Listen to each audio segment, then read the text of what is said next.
윤석열 대통령에 대한 체포영장 집행을 방해한 혐의를 받는 박종준 대통령 경호처장이 경찰에 출석해 조사를 받고 있습니다. 박종준 경호처장은 대통령 신분에 걸맞은 수사를 진행해야 한다고 주장했는데요. 박 처장의 출석이 대통령 체포영장 집행에 변곡점이 될 거란 전망이 나옵니다. 경찰청 국가수사본부에 나가 있는 취재기자 연결해 보겠습니다. 고병찬 기자, 박종준 처장에 대한 조사가 지금도 계속 진행 중입니까? 네, 박종준 경호처장에 대한 조사가 5시간째 이어지고 있습니다.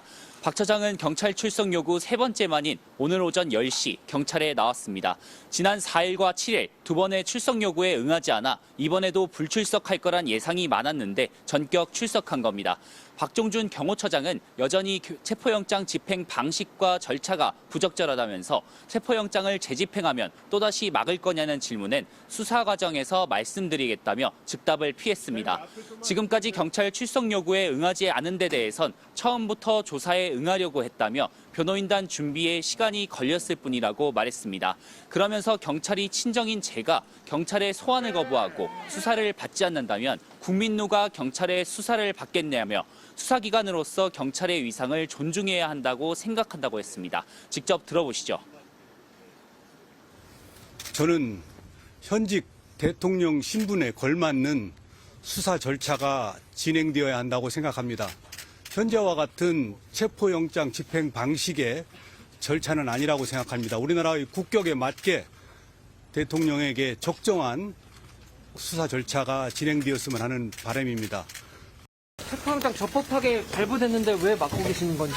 그거는 여러 가지로 법리적으로 이론이 있기 때문에 어떤 제가 이론이 있어요? 수사 과정에서 어떤 이론이 말씀을 있나요? 드리겠습니다.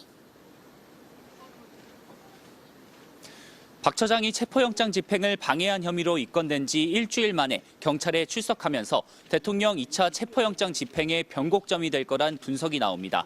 경찰이 오늘 수사 중 박 처장을 긴급 체포할 가능성이 거론되고 있는데요.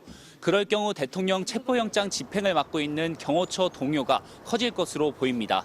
박 경호처장은 특수공무 집행 방해 혐의, 그것도 내란 우두머리 혐의를 받고 있는 대통령에 대한 법 집행을 맡고 있다는 점에서 사안이 엄중할 수밖에 없는데요.